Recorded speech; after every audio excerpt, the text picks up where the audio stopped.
Alrighty, Roo, everyone. Welcome back to Scarlet Hollow.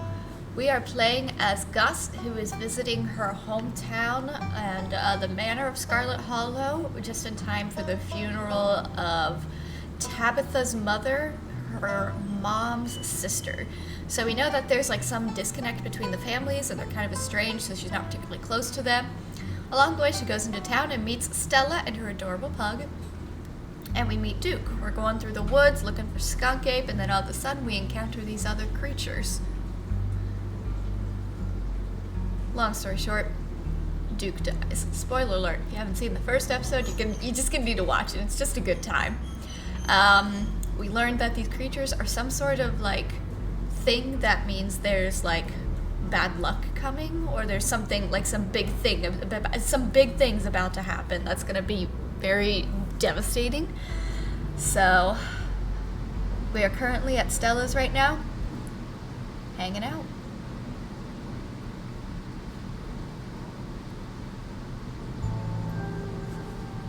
You open your eyes. The sun has risen, the birds are singing. You're still alive, and for now, you are safe. Your gaze wanders across the unfamiliar room to the window and the woods beyond, and you wonder if the monsters are lurking just beyond the trees, ready to pounce as soon as you leave the comfort of your new friend's family home. You can't help but remember Duke, slumped against a tree, pieces from scattered across the clearing. A knock at the front door. Your morbid thoughts are interrupted by a distinctly unhappy voice filtering through the house and past the closed door of your bedroom. Where the hell is Gus? Oh, hey Tabby. There's a fresh pot of coffee on the table if you want to come in. No, I'm just here to check in on my cousin. Let's make this quick. I have a lot on my plate today. You're barely decent. It might be mildly scandalous if people saw you like this. Saunter out half-clothed, finishing getting dressed and calmly collect yourself, quietly hide under the covers. Saunter out half-clothed. You might not be fully decent, but you're not about to let that stop you from being part of this conversation. Ah! Put some clothes on. Morning. How'd you sleep? Gretchen, that's the pug, excitedly looks at you and wiggles her tail. What exactly did the two of you get up to last night? We went up to the woods to film a video. No, not that part. The cops called this morning and told me all about that. They did? What'd they say? Did they find Duke? They didn't find a body, if that's what you're asking, but apparently he never went home last night. They had quite a few questions about you, Gus. Ugh, don't worry, I told him you were an upstanding citizen. You should remember that kindness the next time you think about blowing me off to spend the night with a stranger. Hey, don't be so hard on Gus. I asked her to crash here. And look, I don't care what the cops think, Tabby. There's something horrible out in those woods, and I don't think anyone in this room wanted Gus up in that mountain alone last night. Stella, would you mind giving me a moment alone with my cousin? While you're at it, please stop calling me Tabby. We're not in high school anymore. Yeah. Alright. Stella stays. Isn't this Stella's house? Why are you bossing her around? Sorry, Stella. I should probably talk to Tabitha in private. Quietly let Stella leave. It is Stella's house, but I do want to keep building a relationship with Tabitha.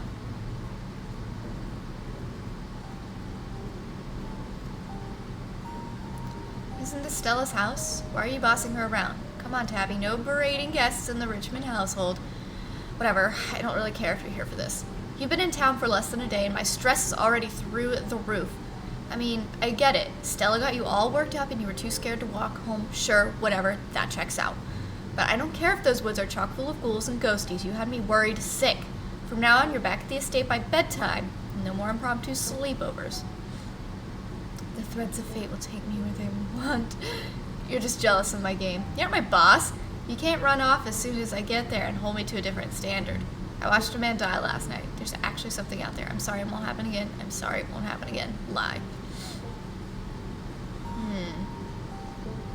This would be hilarious to say. Let's do it. The threads of fate will take me where they take me. Ugh, just text me, okay? I've spent more time than I'd have liked coming down here, and I have an incredibly busy day ahead of me. I expect to see you back at the estate tonight. Wait, Tabby, let me know if you're free sometime, okay? You're relentless.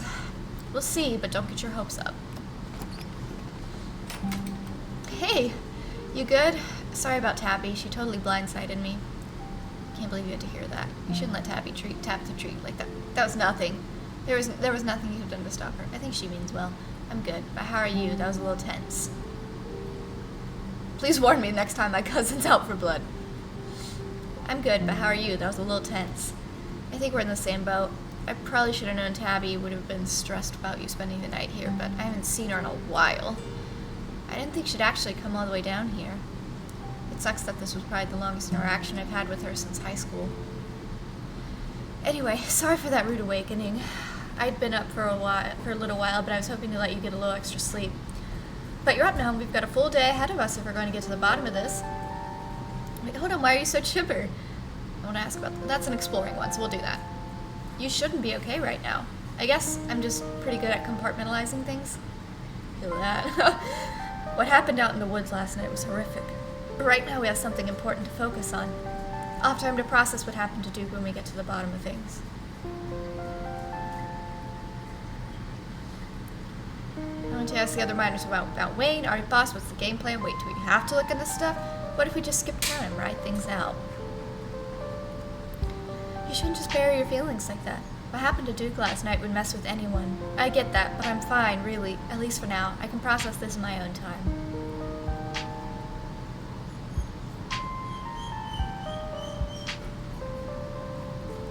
Alright, boss, what's the game plan?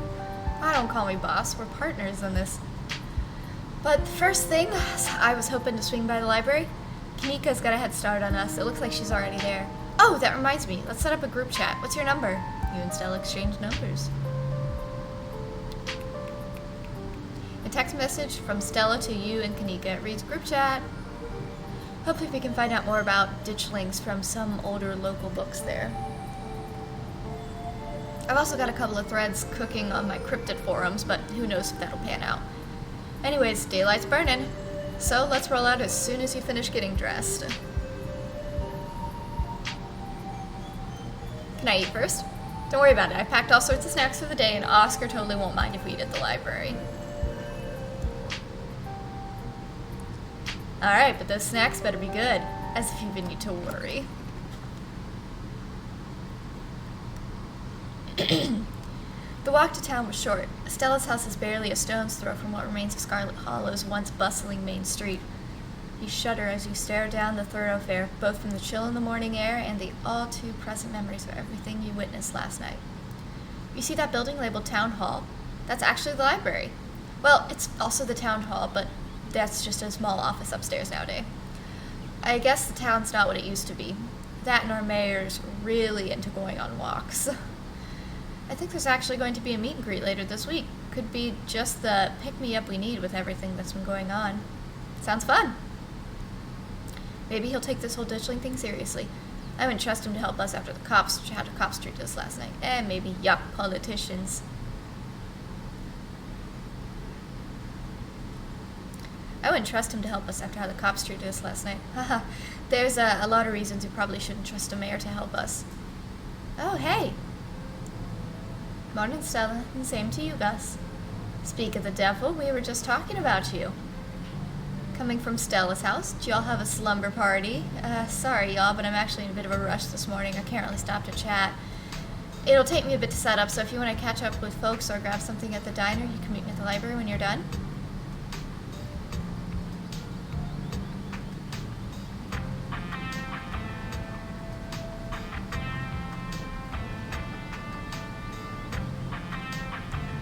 Oh, sure. See you in a bit, Stella. Cool. See you soon. Whoa, she always has time to chat. Is she feeling okay?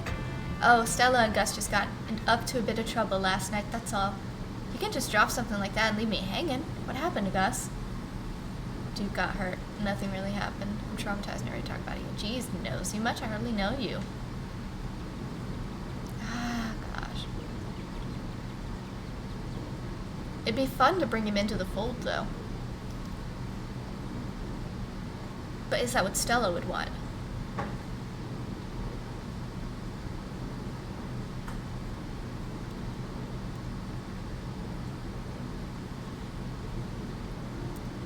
Stella and I went to the woods to try and find Skunk Ape, but we ran into something way worse. Actual monsters. Sybil says they're called ditchlings, but whatever they are, they killed Duke and have been mutilating the local wildlife. Whoa, whoa, slow down. Duke is dead? It's true, I'm afraid. That's awful. Has anyone told Beau? Yes. He's taking it as well as you can imagine. I'll be going up to check on him today, the poor lad. Can't believe you had to see that, Gus.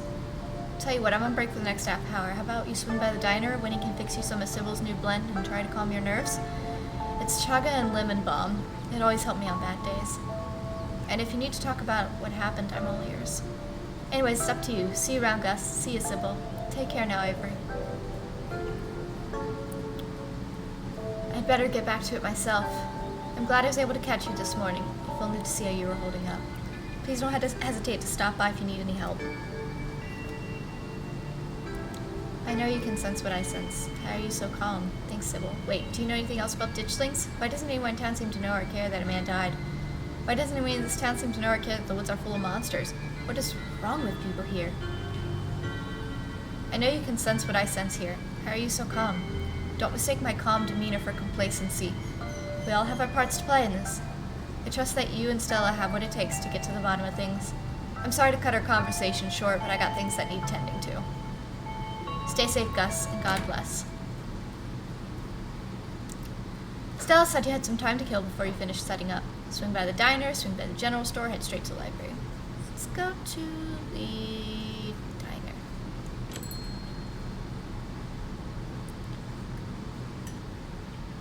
The diner's a little quiet today, but the air is still heavy with the tantalizing smell of breakfast. Warn the patrons of danger, talk to Avery. Let's talk to Avery. You slide to the booth across from Avery. Hey there, stranger. Before you can exchange words, Winnie sidles up with a fresh mug of tea in hand. Heard you might need this. The answer to 29 down is oink, by the way. What? But the clue is pen sound. How is that a sound a pen makes? Wait, pen like a pig pen? Are you kidding me? How was I supposed to guess that? I don't know why you even bother with those things. They're just gonna frustrate you. It's just something to do to fill the time, but maybe I should switch to Sudoku. Winnie leaves Avery contemplating daily newspaper puzzles, returning to her seat behind the counter. So, what the hell happened last night?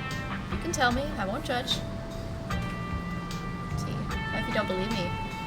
I guess I would chat a lot about last night, but I actually came here because I wanted to get to know you.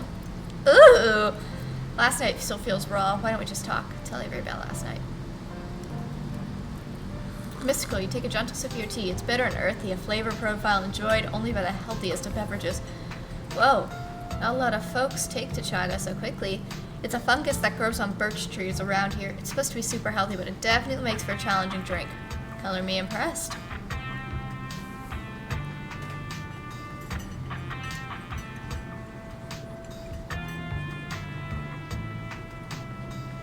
I guess we could chat about last night, but I actually came here because I wanted to get to know you.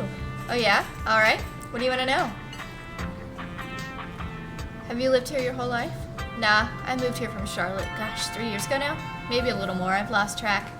Aunt Winnie offered me a place to stay and a job, and who was I to pass that sort of generosity? To be honest, it still feels like I just moved in. Practically everyone apart from the Cole folks grew up in this town, so it's like I'm the perpetual new kid. Don't get me wrong, folks are plenty polite and friendly, but there's a shared history I'll never be a part of.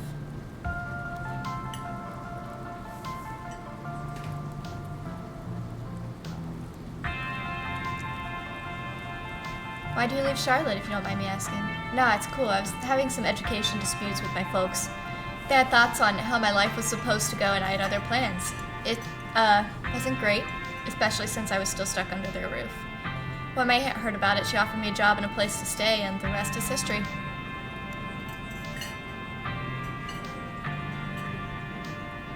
I get it. I felt out of place the whole time I've been here. Folks on the whole have been plenty friendly, but life here is so different than what I'm used to. It's hard to explain, but I just don't feel like I belong. Exactly. There are worse ways to be, but I'm not sure I'll ever entirely feel like I belong here. Do you regret moving here? I don't think I have a choice to have second thoughts. I'm not going anywhere without Aunt Winnie, and there's no way she's leaving this place.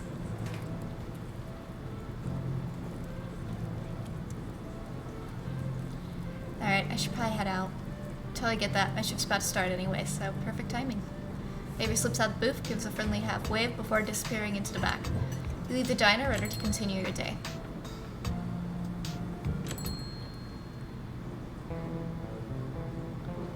It's your first time seeing the general store in the light of day. A young man sits at the table by the register, too preoccupied with his phone to care that you stepped in. Love my animals. Boiled peanuts?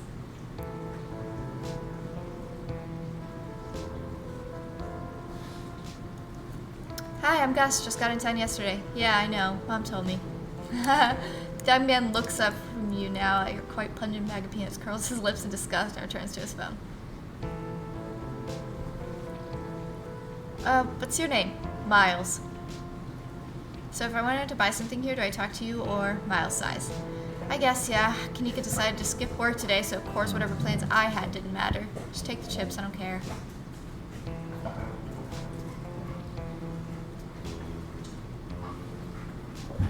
I'm good. Thanks. Have it your way. What you doing on your phone? Games. Probably never heard of them. See ya, Miles. Miles doesn't respond as you turn to leave the general store. Head to the library. You enter the former town hall. What once must have been a stately foyer has since been converted into rows of shelves. Meeting rooms and offices long ago gave way to assorted reference collections and reading areas. Oh hey, you made it! Show Stella and point at all the books before heading over to her table. Settle in with Stella and Kanika. You quietly shush Stella before heading over to Kanika's table. This is a library. Glad you found the place. Hey Gus, you look tired. Snitch on Miles. It was hard to fall asleep last night, all things considered. I'll sleep and I'm dead. Pretty amped up actually. Never done a Scooby-Doo before. I love Scooby-Doo. Kanika, you can't just tell someone they look tired. Still amped up on adrenaline, actually. I've never done a Scooby-Doo before. Some creepy old guy with real estate scheme and a bad costume is at least a little more believable than monsters and curses. All we need now is for Gretchen to start talking. Anyway, I guess we should get started. My cat's on the other side of the gate, and Daisy wants to be over there with him, so... Anyway, I guess we should get started. Hey there, strangers. And a literal stranger. Won't be strangers for long. Offer him the boiled peanuts. Introduce yourself. The peanuts! Or the spicy intro. I like to just flirt with everybody in town, but also I want to get rid of these peanuts. You extend your bag of peanuts like very gesture of friendship. I don't know what to say. Is this a gift? I'm allergic to peanuts. Not seriously allergic, but they give me a rash. Hey Oscar, this is Gus, you know Tabby's cousin. Oh, I should have known you were Scarlet. You look so much like Vivian.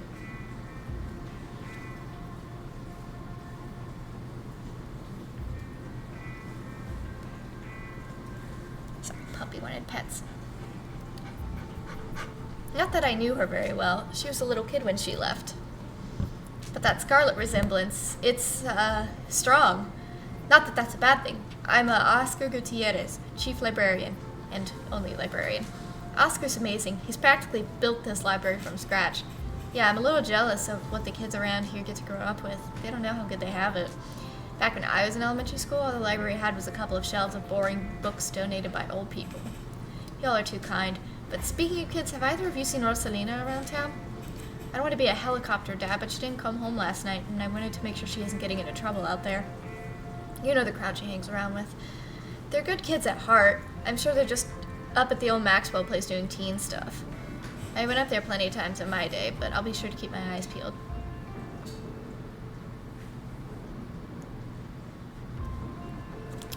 What's the old Maxwell place? It's this great old abandoned spot. We used to hang out there when we were teens.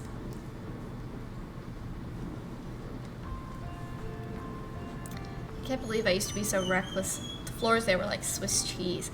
I should really have a talk with Rosalina when she gets home. I'm sure she's fine.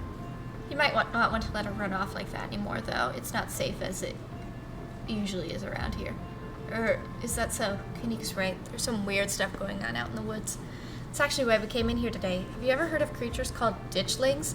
They're a type of cryptid that shows up around places on the brink of disaster.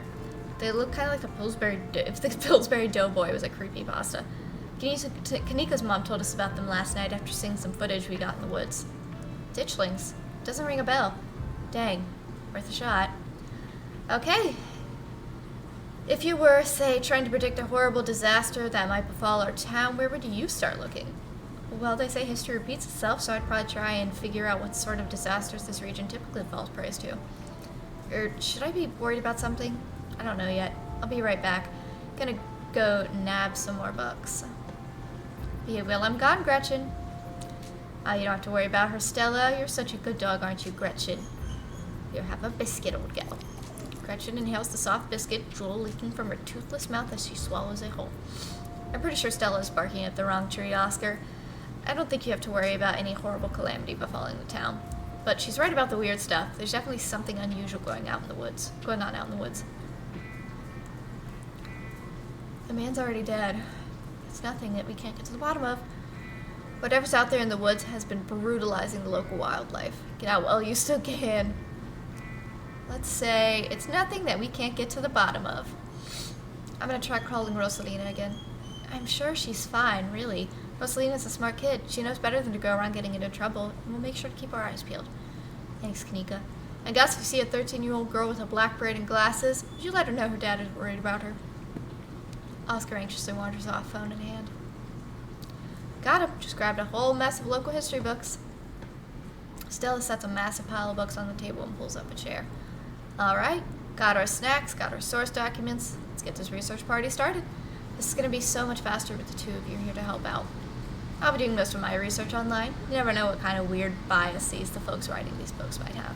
Whatever you find online might be biased too, you know, which is why we cross-reference things. Yeah, you're right. It's good to cast a wide net. Guess the books are up to me and Gus. Reading awaits.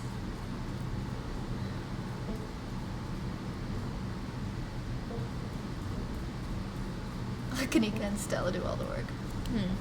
Alright. We're going to be doing some deep diving.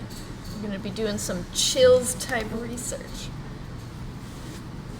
Glasses cleaned. Headphones equipped. Sip of coffee en route.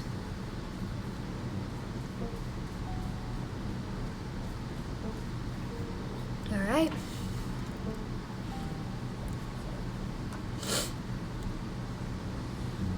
Let's do it. Forced into retirement at age 50 due to a war injury from his time in the Indian Wars, exacerbated by his short stint serving as a captain in the Confederacy, Silas Scarlet also lost his eldest two sons in that bloodiest of wars, leaving his third eldest son, Andrew Jackson Scarlet, to take charge of the mine. Under his leadership, the mine prospered, undoubtedly in part due to the growth of the railroad industry. Managed to evade the coal union for decades, making him one of the most profitable mines in the country. Andrew Scarlet built the surrounding town into what is today, with expensive stone buildings, a bustling main street, and overseeing it all, the elegant Scarlet estate that was until 1889, the largest and finest feat of architecture in the region. Culminating in the tragic collapse of 1918, it was found that Charles Shaw, the co-manager of the mine, had loosened security measures to increase production during World War I, resulting in a fatal collapse and the deaths of over 160 men and boys, and some as young as 10. The casualties included Andrew Jackson, Scarlet's eldest son, Theodore, who had taken over for his aging father during the bustle of the war. His brother Enoch V. Scarlet managed to pull the mine from the brink of ruin, thereby saving the town. So this is how your family made its fortune.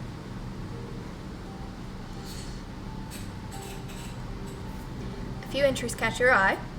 The Wampus Cat, the Tommyknockers, cave-dwelling creatures, Talipo, long tail and wide yellow eyes.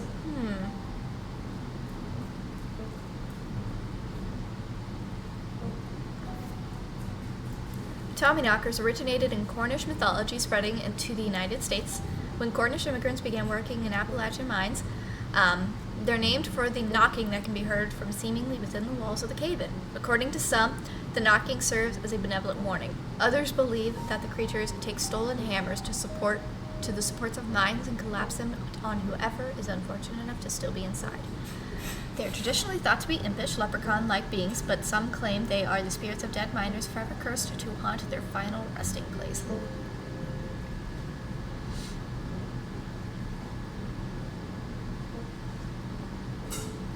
Should we read all of them? I don't think all of them are going to be, like, most related to the stuff we've got going on.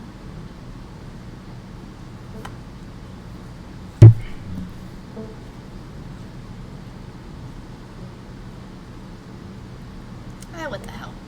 A Wampus Cat!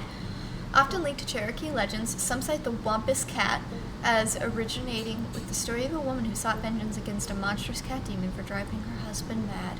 She hunted it down and, by wearing a bobcat mask, tricked it into using its own vile magic on itself, freeing the people of their region from its evil. Others say the creatures come from the story of a woman who wore a pelt of wild cat to witness forbidden hunting rites. Hunters of the village gathered to perform the rites, and she watched from secret from underneath the cat's pelt, but was soon discovered. For her indiscretion, she was fused with the pelt and transformed into a creature that was neither human nor cat, forced to wander the wilderness alone, feared by all. Her call serves as a great sadness and serves as a warning to anyone who dares go against tradition. And the Talipo. There was a hunter who lived in a tiny cabin in the middle of the woods, all alone with his hunting dog. One night after a particularly bad week of hunting, both their stomachs empty, the hunter spied something out of the corner of his eye. Some small creature had gotten into the cabin through a hole, and before he could even figure out what it was, he'd drawn his gun and fired at the thing, his hunger guiding his actions. But it was quick and ran back through the hidey hole and out of sight, leaving only its long black tail shot off by the hunter's rifle. "Guess this'll have to do," he said to his dog, and threw the tail in a pot to cook a soup. He and his dog ate well that night, the tail filling them both up. The hunter crawled into bed satisfied, the dog curled up at his feet. He woke up to the sound of long nails scrabbling against the wood. His dog was nowhere in sight, only a rumpled spot on the covers where he'd been. In the gloom, he saw two big yellow eyes staring right at him. "I want my Talipo," a high, hoarse voice cracked from the darkness. Just a sec, sorry.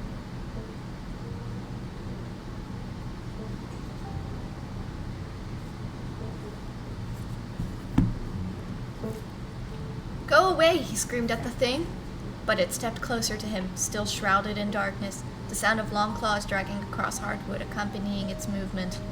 "I want my Talipo," the creature growled again. "I'll get my dog after you," the hunter squeaked, his voice catching in his throat with fear, but there was no dog to be seen. "I want my Talipo." Before the hunter could so much as scream, the creature leaped from the darkness, long claws stretched out towards the hunter. No one is sure what the creature did to him that night, but the next morning all that remained of the hunter, his dog, and his cabin was a chimney standing alone in the woods. He closed the book and put it back. Silas Everett Scarlet was born to Colonel Everett J. Scarlet in 1818. One of the 12 siblings, he grew up in eastern North Carolina during a tumultuous time in the state's history, and not much is known about his life before he joined the Army in 1836. He quickly rose in ranks, in part due to his father's connections, but also due to a particular ruthlessness for which he received the nickname Bloody Silas Scarlet. The federal government granted the now Captain Silas a tract of bounty land in exchange for his service in the Indian War, and he settled into the hills in North Carolina in 1841. That land would become Scarlet Hollow. But it started as a simple log cabin built by Silas's own two hands, occupied by his family of 10, Silas, his wife Mary Joseph Scarlet, and their 8 children. Logging business brought many workers and fellow landowners to the hills, but it wasn't until Silas discovered rich seams of coal running underneath the entire region that Scarlet Hollow was really put on the map.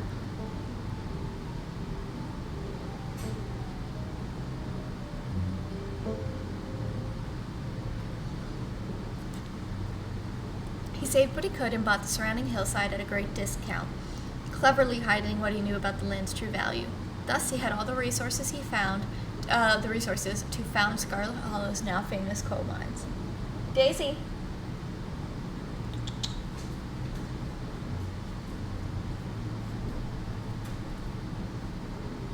Making sure you're not causing troubles, little Golden. You're finished with this one. I think I'm all done. Let's check in. Alright, if we're going with what Kanika's mom told us last night, I think we can rule out any natural disasters that brought the ditchlings here.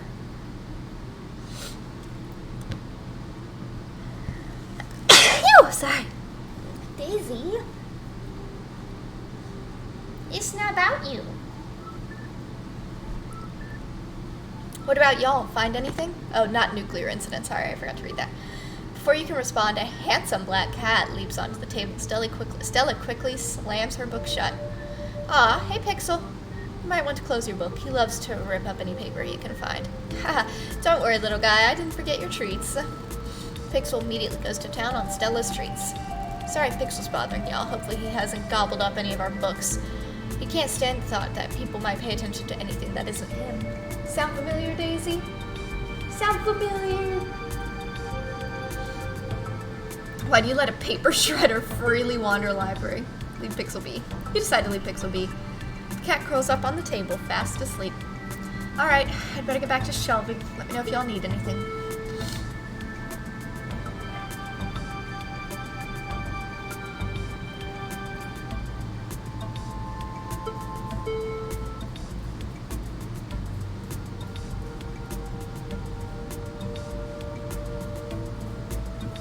Have you had any luck with Rosalina? Haha, not yet. I knew a teen would be a handful, but I didn't think it'd happen overnight. I'll probably head out once we're all done, check out her usual haunts. Stella, what were you saying about nuclear incidents? You were talking about the Goldsboro thing, right? Yeah. Apparently in the 60s, a B-52 carrying a live warhead broke up mid-air and dropped a couple bombs. Fascinating bit of history. Fascinating bit of history there. The first of the two bombs landed upright after its parachute got caught in a tree. Thankfully, it didn't go off. At the time, the government claimed that the bomb was unarmed, but it later came out that the only thing preventing a detonation was a single electrical switch, which failed to trigger on the descent. And 60 years later, the second bomb still hasn't been recovered. Right. Its conventional explosive disintegrated in midair, but most of the nuclear material was made unrecoverable by flooding. If I remember correctly, they just buried it up and sealed it.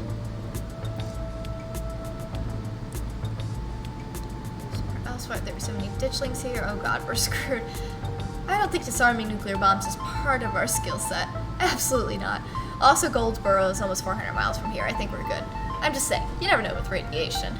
Well, I actually know quite a bit. It just melts. It doesn't make monsters. And a 60-year-old bomb isn't going to explode on its own hundreds of miles away and kill us here. You never know. There could always be an underground society of bomb-worshipping mutants just waiting to blow it up. I've missed this. Silas Scarlet, Appalachian folk monsters. Do you think there's a cult here? Those cops are awfully suspicious, like to try to cover something up. Maybe the ditchlings were actually nudists in some sort of weird ritual. Maybe the ditchlings are like summoned. A lot of folks here feel tense and closed off. Those cops were awfully suspicious last night. Really weird combination of being dismissive and trying to pin things on me. I don't know, it just feels like a cover-up. Yeah, that was pretty bad, but I'm not sure they really have it in them to be a part of a cult. Definitely. I don't think they're capable of putting in the effort. So, Appalachian folk monsters. Do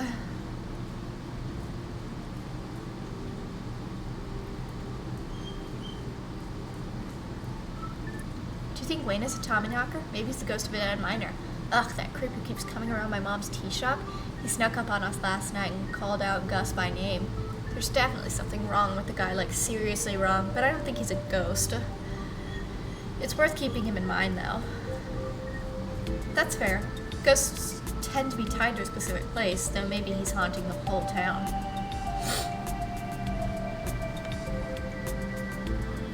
He's not a ghost, because ghosts aren't real. I've also seen him, like, touch stuff. My mom used to tell me the Talipo story back when I was little. I can't believe I forgot about that one. It scared me so bad I didn't eat soup for years. I thought a monster might try and dig it out of my stomach if I did. I love that one. There's this old chimney in the woods that I used to think was the chimney from Talipo. The one that was left after the thing did whatever it did. Now I know that's just because chimneys don't burn down and wood houses do. That doesn't mean it's not the chimney from Talipo. I've camped out there a couple times and seen some pretty spooky stuff. Yeah, I watched the video. You saw raccoons. You're gonna get rabies one of these days chasing after wildlife like that. What can I say? I like to live on the edge.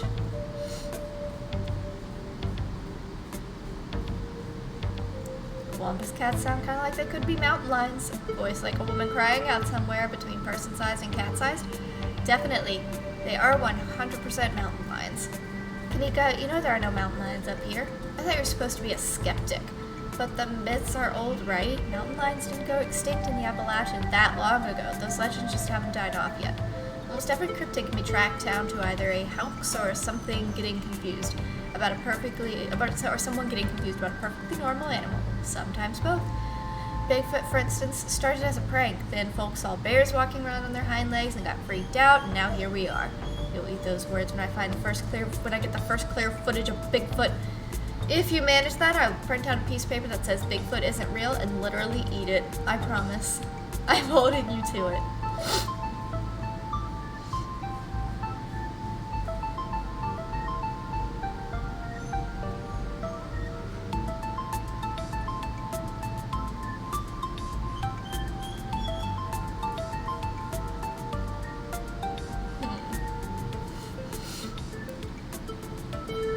Why don't we just help her look for Rosalina? If there's a missing kid now, that's probably way more important than whatever else we'd be doing. Just to clarify, I don't think she's missing. She's just out with her friends and ignoring her poor dad's texts. Not that I don't appreciate your concerns. I don't even know where we'd look aside from the old Maxwell place. What do teens even like these days? You don't have to worry about checking up on her. I'm going there myself once I finish shelving. Just let me know if you run into her while you're out. There's an awful lot of mine-related stuff in my notes. Maybe that should be our next stop. We can poke around to find out if anyone's seen anything weird. Just to clarify, you're suggesting we go to question some of the miners, right? We are not poking around unprepared in the actual mines, right? Right? Yeah, totally, 100%. I would never. We didn't even have a good reason to go down there. Good, let's keep it that way. You know how I feel about mines. I promise, Sneaks. We're just going to question some of the miners. And if that questioning gives us good reason to poke around, say, a cool abandoned coal mine, then we'll cross that bridge when we come to it. You can cross that bridge when we come to it. I'm not going underground. Just messing with you. We'll stick to the surface. And hey, maybe we'll look out and run into Rosalina while we're looking around. Okay, good. And hopefully we can find out what happened to Wayne while we're at it. I get it. I'm the hot one and you're the planners. We all have our roles to play. For the record, this wasn't my idea. Do we have to? It seems like a lot of work. Maybe Tabitha can help us out. Finally, the opportunity I've been looking for to get to know Tabitha. I'm sure Tabitha's going to love snooping around. Alright, well, let's try to stay under the radar. Awesome. Let's roll remain silent. I don't think she's going to be super jazzed to see any of us snooping around the mines, let alone bothering her while she's trying to run the place. She does get a little grumpy when she's at work. She gets grumpier at work. I'm pretty sure snark is that girl's baseline level of existence. Chatting over dinner might be a better way to get to know her. If you're okay eating boxed mac and cheese. We can sneak around the mines, no problem. I'll make sure to keep my eyes peeled for her. She won't even know we're there. Look at us, going on a caper together. I miss this. I missed it too. I mean, sure, it's not under the best circumstances, but I've been so wrapped up in running the store I didn't realize how much I missed being able to hang out with you. Though there is something missing. Reese! I really miss that dude. I can't believe how long it's been since we've seen each other. Have you seen him lately? Nope. Tried to plan stuff, but he's been too sick. I didn't realize he was getting so bad. That poor guy. You know, we could just pop over and surprise him. He seemed excited to meet Gus. Maybe we'll finally get him to leave his little cave. Hell yeah, let's do it. Alright, let's roll out. See you, Oscar. We'll let you know if we run into Rosalina. Thanks, guys. I'll keep y'all posted. Reese's home stands on the edge of the forest, an isolated buffer cushioning the rest of the town from an unending wilderness. Reese, it's Stella, and I brought some buddies, too. Shh, not so loud. He's still sleeping. Can I help you with something? The woman in the doorway stares directly into your eyes. You can practically feel her simmering irritation washing over you. Hi, Dr. Kelly. We were wondering if it would be okay if Reese could come hang out. Nothing strenuous, we promise. I'm not going to wake him up. If he's sleeping, he probably needs it. Whatever you two have planned is probably beyond what he can manage right now anyways. Oh no, poor Reese. It's just been so long since either of us have gotten the chance to hang out with him. I'm sure he and Gus would get along super well, too. Yeah, nothing strenuous here at all. Hi, I'm Gus. Vivian's kid? I know who you are. The way she avoids looking at you as she speaks makes you feel like you've done something wrong, even though you're pretty sure you've done nothing at all. She's got a nice ass, though. Oh, that's Reese's mom. Oh, sorry. Reese's mom turns back into the house, sighing. Sorry, I know that was a little rude. You just want to hang out with Reese, and he misses both you two. She sighs again as if deciding whether to finish her thought. He's usually feeling his best around mid-afternoon. Why don't you come over tomorrow? We can have supper and you all can hang out for a bit. I don't promise that he'll be perky, but I'm sure it'll brighten his spirits to see you two again. And I suppose you can come too, Gus. That would be great. I can bring a side dish, maybe deviled eggs. Does he still eat those? No, eggs are a little too much for him. They don't settle well. You can leave the cooking to me. I know what he can handle. Okay, I'll bring soda then. That's not... Okay, yes, fine. You can bring soda. Nothing with caffeine. Ginger ale, preferably. Oh, and leave the dog at home. She might cheer him up. You know, they have therapy dogs and no dogs. Thanks so much, Dr. Kelly. We'll stop bothering you now. See you later. Dr. Kelly nods in acknowledgement and quickly shuts the door. The sound of several locks clicking into place can be heard from within.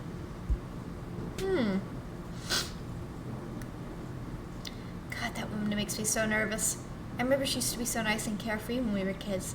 She always had the best stickers when we got our shots. Maybe she's just stressed about Reese. Or maybe she's just nice to kids. Either way, I guess it's just the three of us. You gonna drive? Yeah, sorry, I don't like the thought of going up there without a van. Cool, I'll take my shortcut then. It shouldn't take long for me to get there. You're welcome to tag along, Gus.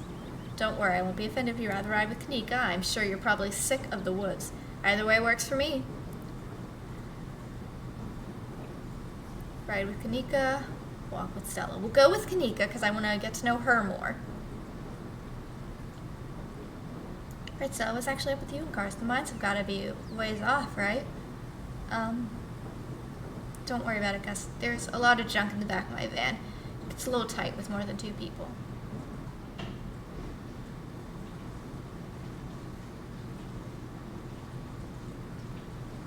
I'll ride with Kanika. I'll see you at the mines. Sorry, Stella. Kanika's a careful driver, but her old van still bumps around on the mountain roads. Thanks for indulging us on this little diversion. Reese's mom can be a lot, but I'm glad we have solid plans for tomorrow.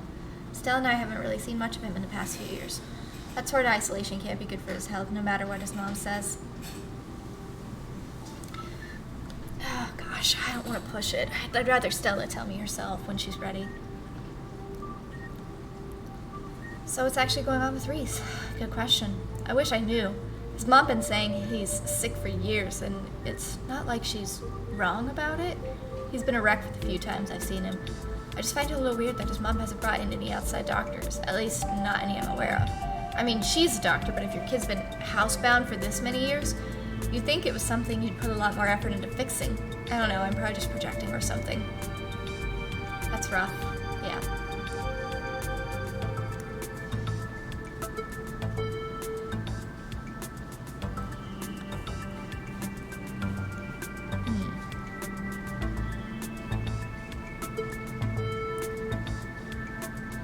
I swung by the general store and met Miles. What's his deal? He didn't do anything weird, did he?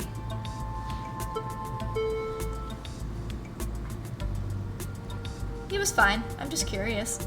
Huh, that's good to hear. Sorry to jump to conclusions. I know you don't have any siblings, but I just wish he would grow up, you know? It feels like I can't trust him to do anything without leaving a mess for me to clean up. Don't get me wrong, he's family and I love the guy, but he sure doesn't make it easy.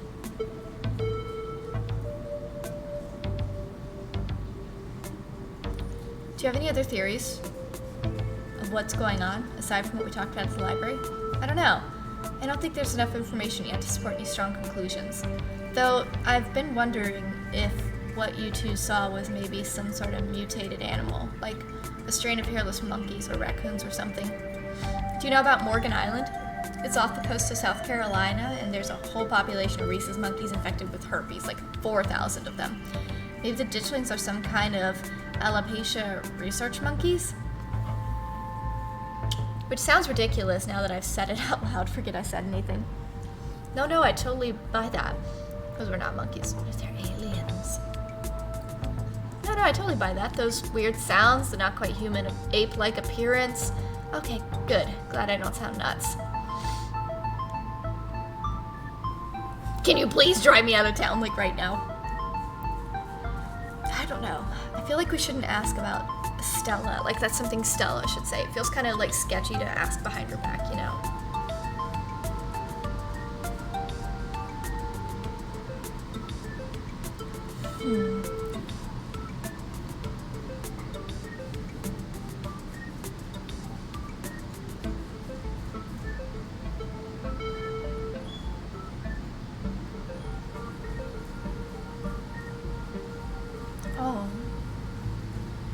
Oh, I'm gonna take a little longer, just let you guys read these so I can rest my voice a bit.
I'd say welcome to the Dead Dads Club, but I don't actually know if my dad is dead.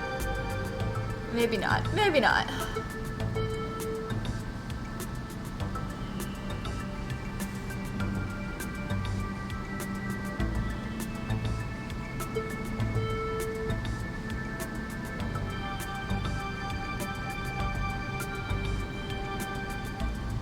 You'd be a great vet. I've seen how you are with Gretchen. Oh, shucks. I was really into biology during undergrad, and growing up around Stella and her mom gave me a special kind of love for animals.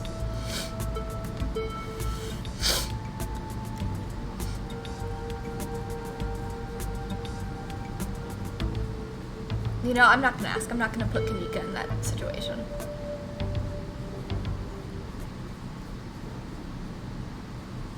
You and Kanika arrive at the mines before Stella. Stella's probably gonna be another couple of Hey y'all, how was the ride? Oof, I'm gonna put Gretchen down for a sec.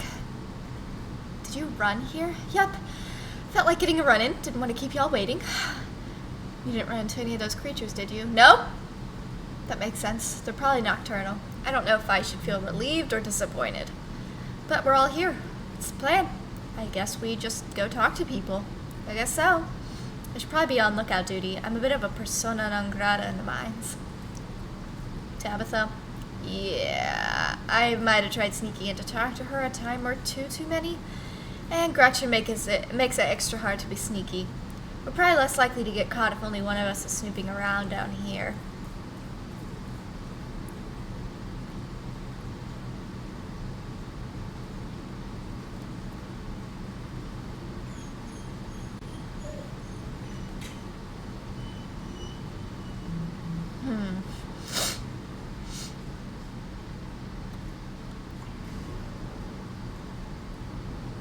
I've got this.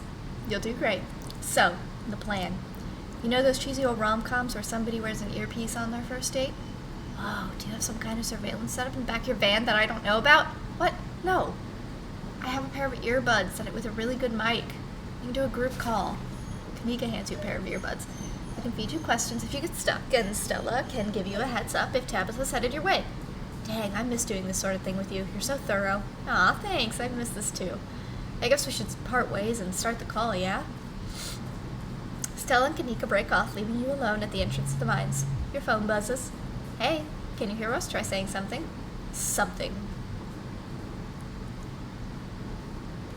Will people notice I've got earbuds on? People these days have all kinds of things in their ears. It's called multitasking. You'll be fine. Nothing to do but enter the work site. You pass through the unlocked fence and enter the property of the Scarlet Hollow Mine. We're gonna save real quick. Just because I haven't in a sec.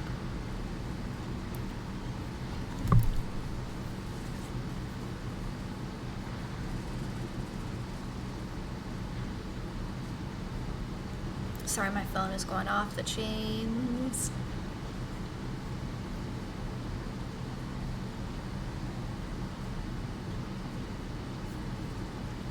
There we go.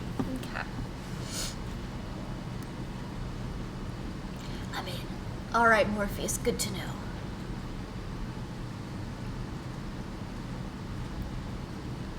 You approach the nearest group of miners. A blonde woman with broad-shouldered, a broad-shouldered man, and a long-haired older man. Their uniforms identify them as Harrison, Davis, and Zax. Davis, okay. Zax, that must be Harrison. You got a reason to be bothering us? Do you know anything about a guy named Wing? So, what do you think of Tabitha? Y'all should get out of town. Do you know anything about a guy named Wing? Yeah, we knew him. He was such a cut-up. Miss that dude. What happened to him? The miners shift for a moment, uncomfortably glancing at one another. Isn't that the guy y'all said was, he's gone. That's all that matters. Leave it be. Seen anything weird lately? The miners look you up and down. Weird how? Like, weird animal sightings, weird noises coming through the woods, any knocking in the mines, people getting sick. Have you heard any weird noises coming from the woods? Not a peep. We're underground most of the day, though. You know, I heard something unusual the other night. Thought it might have been an owl or something, but it didn't sound right. It was an owl. You're just not used to local wildlife yet. Have you run into any weird animals? Nope. Been talking to that townie? The one the boss gave a lifetime ban to? Wait, are they talking about me? Yeah, she's like a Bigfoot YouTuber or something. Her videos are actually pretty good. That's me, alright. Oh, that's so sweet. But, you know, now that I think about it, it's pretty weird. I haven't been seeing many animals at all lately. Used to be all sorts of critters. Now it's mostly birds. This is your first year up here, ain't it? Just not used to the seasons changing. All the animals are hibernating, that's all. I don't know, she's got a point. I've been up here 5 years now, and it's never been like this before. Ha! Maybe it's that global warming then. I think they're calling it climate change now. I've got a couple other questions.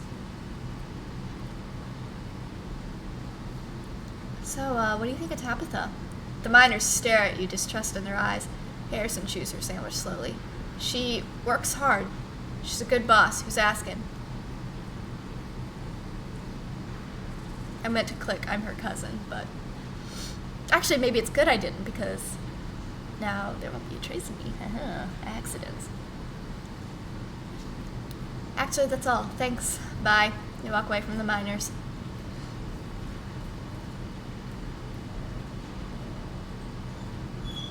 Get over to the next group of miners. Before you can reach the miners, you're struck by an intense feeling. You recognize the hollow terror as the same thing you felt last night when you set your eyes on an awful man in a miner's jacket. Wayne again. You shouldn't be up here. It's dangerous. What are you? Run. Why are you following me? Do you need help? Ghost! What are you? Flesh and blood, much like yourself. You don't have to be afraid of me. Stay home, wait for the week to end. Don't keep putting yourself in the path of danger. This is all I ask. Before you can say another word, the figure is gone. Hey, Gus, are you still there? We've just been getting static from you.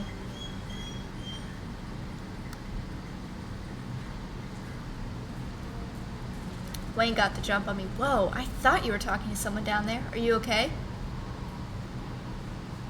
He told me to stay at the estate for the rest of the week. I wonder why. This means we're on the right track. I'm not going to back down. Need to talk to Tabitha about this. I'm getting out of here. Whatever he is, I don't think he's human. I hate to say it, but with how the call went static, what if he's a ghost? Like, actually a ghost. You hate to say it, Stella, I don't think anything would make you happier than Wayne being a ghost. Also, ghosts aren't real. Hey now, just because I want ghosts to be real doesn't mean I want this ghost harassing Gus. He told me to stay at the estate for the rest of the week, that I'd be safe there. Why would he tell me that? What the hell is that supposed to mean? He must be threatening you, right? The plot thickens. Wayne trying to make me leave just means we're on the right track. I'm not about to back down. Whoa, so brave. Heck yeah, Gus. We've got your back.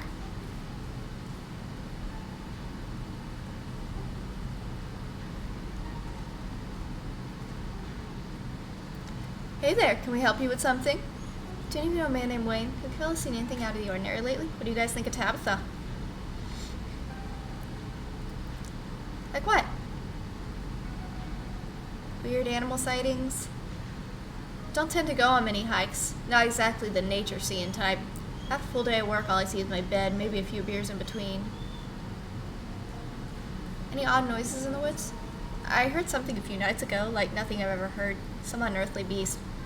I'm telling you, Isaacs, you need to take a sick day. You need rest, man. I've already taken a sick day this year. Can't afford to take any more if I want to have Christmas Day off. Ugh, I know that feeling. Tabitha. It can't be that bad here, right?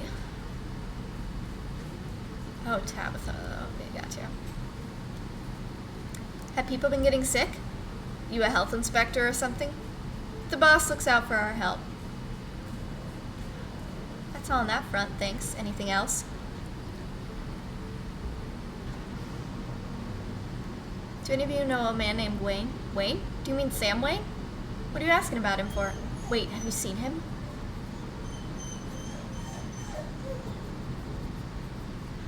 He's been following me. Oh, thank God. Everyone thought he was dead. Now, hold on. Creepy doesn't exactly sound like Wayne, does it? How do you know it was him? The name on his jacket, just like yours. Wayne, just like yours, says Smith. So do all of our jackets. But if I switch with Isaac's, that don't make me Isaac. No, it's gotta be him. There's no way he's dead. You really think he's running around town creeping on strangers and ignoring his friends and co-workers? Seems more likely that somebody took care of him, so to speak, and just running around in his clothes. The miners stand in silence for a moment, considering what they've just heard. That's not possible. That's ridiculous. This is messed up. But who would do something like that? I don't know. Why don't you ask his girlfriend? Yikes, do you think... No way. Just saying, he wasn't exactly the first fellow to fall for her, charms. Lots of heartbreak in that woman's history. A lot of jilted ex-lovers, if you catch my drift. Dang, what are they talking about? I told him not to get involved with her. I told him. Who was Wayne seeing? Whoa, now if you don't know, there's no way I'm poking that wasp's nest. Forget we said anything. Yeah, I don't want to be next on the chopping block. We'll leave it. Good. What do you guys think of Tabitha? Now why would you go and ask a question like that? Are you trying to insinuate something? Horrible woman. Jesus. Now, fellas, let's not go besmirching the fine, gentle lady. If Smith is right, she's got a lot to answer for. All right, fellas, I think we better cool it and get back to work before any of us say something we regret. Probably right.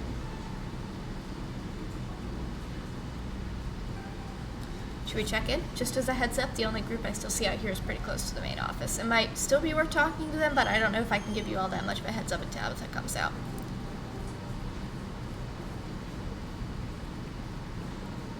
Let's meet back up.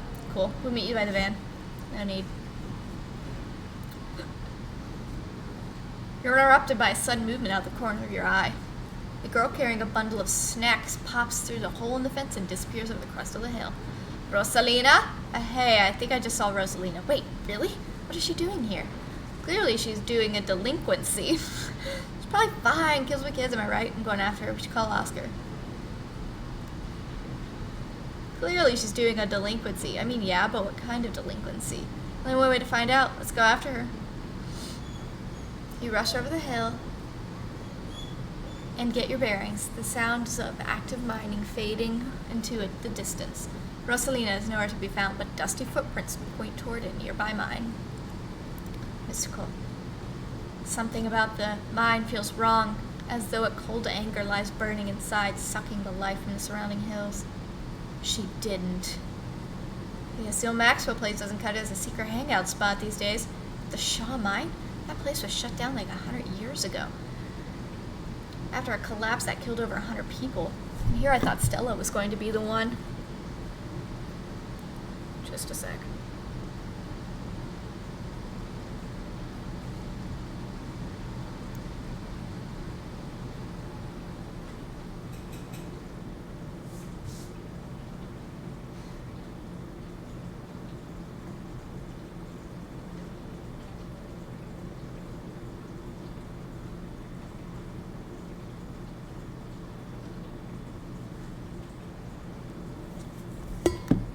And here I thought Stella was going to be the one to drag me into an abandoned coal mine. Remember all those bad feelings I got last night? This place feels straight up cursed. Have teens always been like this? I feel like I really missed out on my risk-taking years. Guess we should go after her, right? Maybe we should just wait outside. I mean, like Kanika said, a lot of people died there. There's a lot of spooky history to this place. For all we know, maybe all that death left some kind of mark down there. Okay, just because a bunch of people died in there doesn't mean it's cursed. Come on. I'm not about to let Rosalina get hurt in there, even if it means I have to go underground. Whoa, you sure, Neeks? Gus and I can handle this on our own. Yeah, I'm sure. As much as I hate confined spaces, the thought of other people getting trapped down there even more. I hate the thought of people getting trapped down there even more, something like that. Stella and Kanika disappear into the mines. Before you follow, briefly wonder if you should let Tabitha know about this. Fuck, that's a good question.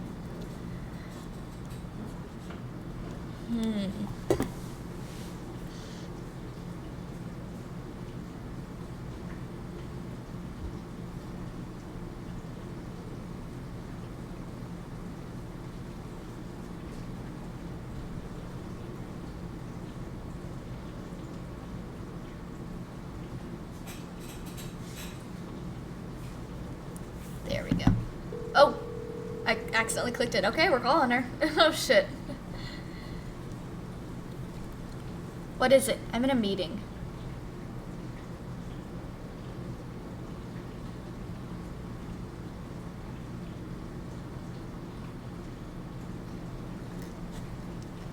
Fuck, I don't know, because then we won't be able to keep doing our thing. But this is about the safety of a kid.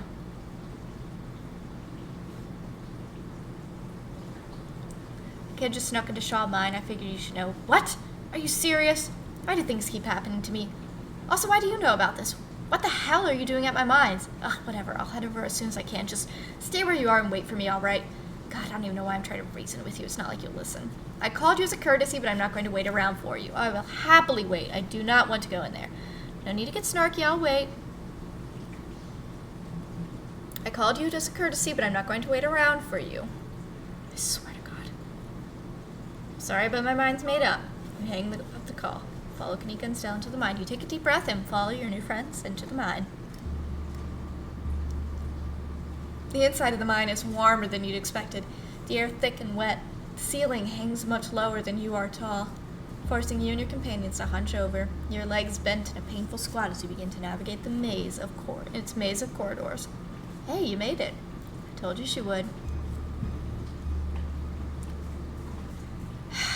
I just wanted to make a quick call and give Tabitha 441. Are you kidding me?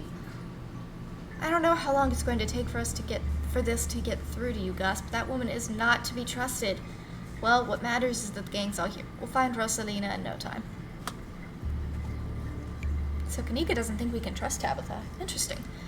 The deeper you progress into the mine, the heavier the air becomes. Coal dust hangs in thick clouds around you, and even though this place was abandoned over a century ago, Jesus, it's cramped down here. Does anyone else's chest feel tight? Yeah, abandoned mines are way more claustrophobic than people expect them to be. And this one's real bad, you know, because of the child miners, or should I say the minor miners. Kanika visibly shudders. Okay, I'm not superstitious, but if there's one way to make sure you get haunted, it's cracking jokes about dead child laborers while walking on their graves. That's an iconic line. What can I say? I do my best to tempt spirits wherever I go. I actually snuck down here a few times to try and get some good footage, part of my ghost hunting phase. Jesus, Stella, the things you do for your viewers. Did you find anything? I wish. If any place in Scarlet Hollow is actually haunted, to be this mine, hands down, but all I got was dust in my lungs and a couple of false alarms. Stella pauses as sound rushes overhead. Oh my god, what was that? The mine's going to collapse and we're all going to die here, aren't we? Stella sighs longingly. That's just how wind sounds down here. You sound so disappointed. It just brings back memories of my last foray into these depths. Every time I thought I'd finally found a spooky ghost, there wound up being a very unghostly explanation. Like local wildlife, for instance. Stella turns a flashlight up towards an alcove overhead. Those guys got me real good last time I was here alone. Oh my god, there are bats down here? I'm going to get rabies, aren't I? I'm going to get rabies and die in a mine collapse. You're holding up okay? You holding up okay, Neeks? Yeah, sorry, I'm just a little on edge. Kanika stopped mid-sentence by a thunderous knock echoing from deeper in the mine. Okay, what was that? That was... I have no idea what that was. That sound like knocking to you guys? As a warning, we'd best move swiftly before we anger the spirits in this place. Tommy knocker, mine's collapsing. We should hurry and find Rosalina. Y'all are being babies. Just a totally normal cave. We should hurry and find Rosalina. Yeah, agreed. The sooner we get out of this death trap, the better. Gosh, I wonder if those sounds are Tommy knockers. Okay, no. Tommy knockers are not real. They're not allowed to be real. Are you trying to give me a panic attack? I'd love to spend extra time poking around here. Maybe it's got something to do with the mystery. Three of you are interrupted by a second, much less distant sound of a can being popped open. Okay, now that wasn't Tommy knockers. It came from this way. Follow me. You and Kanika follow Stella further into the mine.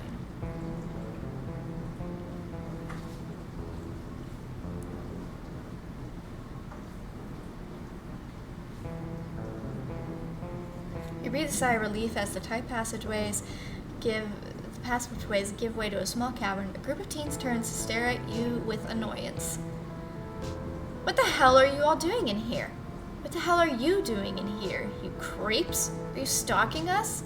Yeah, creeps. You just said that, Alexis. If I wanted an echo, I'd yell into the Grand Canyon. Dark cursed place. Get out of here before you can.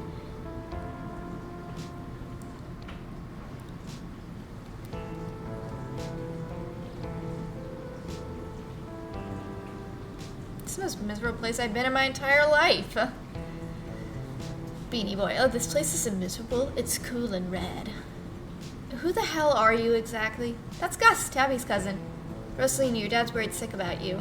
And if you ask me, he was right to worry. Why the hell would you think hanging out in an old mine would be a good idea? Is the Maxwell place not dangerous enough? No, because no one usually comes in here, duh. Everyone knows we hang out at the Maxwell place now, so we had to find a new hideout. Which you instantly found, so I guess we have to find an even more secluded place now where we can just be ourselves. I can't believe your dad sent people to follow you, Rosalina. That's messed up. I think that qualifies as harassment. You're right, Becca. It is messed up. I don't need him telling me where I can be. You could at least check in so he knows you're not dead. He loves you and worries about you. He's really not asking for much. Don't you kids have school tomorrow anyway? It's fall break. And we're not kids. Yeah, we're teens. Well, you still look like a bunch of kids to me. Did you guys seriously sneak into an abandoned coal mine to drink canned margaritas? Ugh, we're barely drinking. It's not a big deal. Rosalina, you're 13, and I know the rest of you aren't much older. Whoa, y'all are way rowdier than I was at your age. How'd you all get a hold of that much booze? Teens avoid eye contact. Miles tries to melt into the cavern wall. Oh no, I know this isn't you, Miles. It had better not be you. Yeah, whatever, it's me. What are you even doing here? Beck is right. Sounds to me like you're stalking and harassing and all that. You're supposed to be minding the store. It's not like anyone even comes on Tuesdays, and Mom's there, so it's fine. I start uncomfortably around the cavern as Kanika tears into her brother. It's not fine. It's extremely not fine. In fact, it's incredibly irresponsible. Why do I always have to be the responsible one? Do you know what I would give to be as carefree as you? I left school so you would have a chance. To live your life. And this is what you're doing with it. What would you think if Dad could see this? Stealing booze from the family store to dick around in an abandoned mine? Dad's dead, Kanika, but if he were here, he'd be disappointed you wound up being such a bossy jerk. Nothing ever happens in this town. Who cares if we're having canned margaritas somewhere nobody's supposed to bother us? Don't try and twist this around on your sister. I'd love to help you all sort this out, but maybe we can do it not in a abandoned coal mine. Can you at least do your underage drinking somewhere a little safer? Just let the kids be kids. These kids want to make bad decisions, that's on them.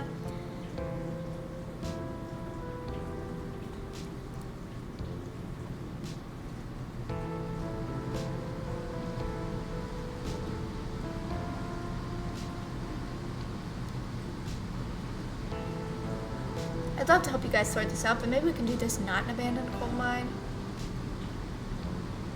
Ellen, what are you, an expert on mine safety? They only abandoned this place because there wasn't enough coal left to bother digging anymore. My dad told me he's an actual foreman at the continuous mining facility, so he knows what he's talking about. Wait, I thought your dad was a charge head. No, Alexis, he got promoted last month. And he says this place is totally safe and we can hang out here anytime we want. Correction, your father was a foreman at the continuous mining facility. We'll see if he even has a job tomorrow morning. What? Oh, shit. Oh, hey, Tabby. Mika sighs. It's probably for the best she's here.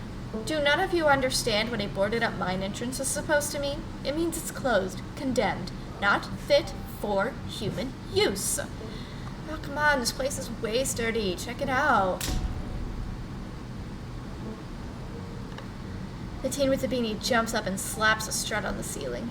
Strut. Oh, was that the knocking we were hearing earlier? Oh my god, Zane, cut it out. You're embarrassing us. I'm sorry for Zane's behavior. I don't think he realizes how extremely 8th grade it is to jump up and hit things. No offense, Rosalina. None taken. The other 5th graders are totally immature. Not like you, Rosalina. You're chill and smart, too. Enough. The damage is already done. Now leave. I'm tired of people in this town dragging my cousin headlong into danger. Can't believe I actually agree with Tabitha about anything, but this is the worst place I've ever been in my entire life, and I would like to see the sun again before I die. Ah, come on. Guys, maybe it's not a big deal. We used to do dangerous stuff all the time, and I still do dangerous stuff now. I mean, I don't like this particular situation with the whole ditchling thing, but outside of that, who are we to tell them where they can hang out? I don't know who you think you are in this situation, Stella, but I own this mine. It's entirely within my rights to tell them to leave, much like it is entirely within my rights to tell you to leave.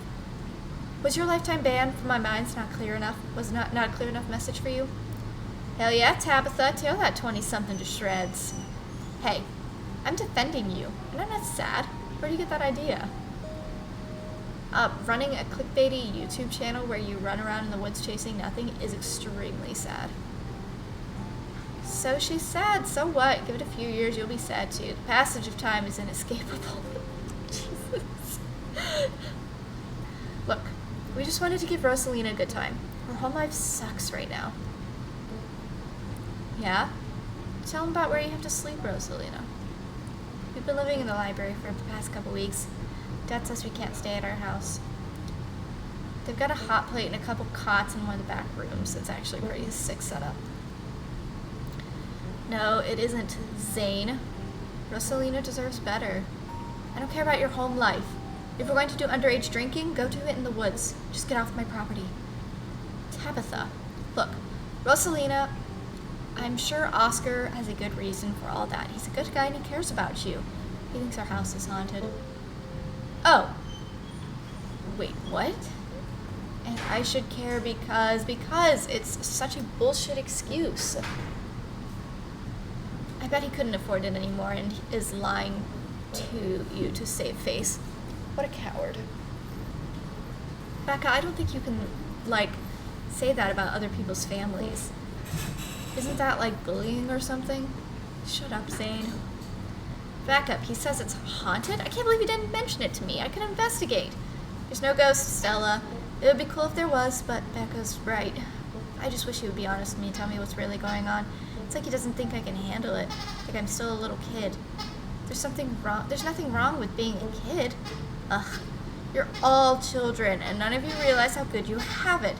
Back in the day, each and every one of you would be pulling 12-hour shifts in this exact mine if it weren't for child labor laws that the 5 of you might have had some actual character. Exactly. Rosalina's not mature, but she still sleeps with stuffed animals. Not mature. She still sleeps with stuffed animals. That doesn't mean she's not mature. I still have pork chop, you know. I rest my case. Wait, what did you say about child labor? I'm sure Oscar is doing this to protect you. You're right. Oscar should treat you more like an adult. How do you know there isn't a ghost? At this rate, I'd be surprised if your house wasn't haunted.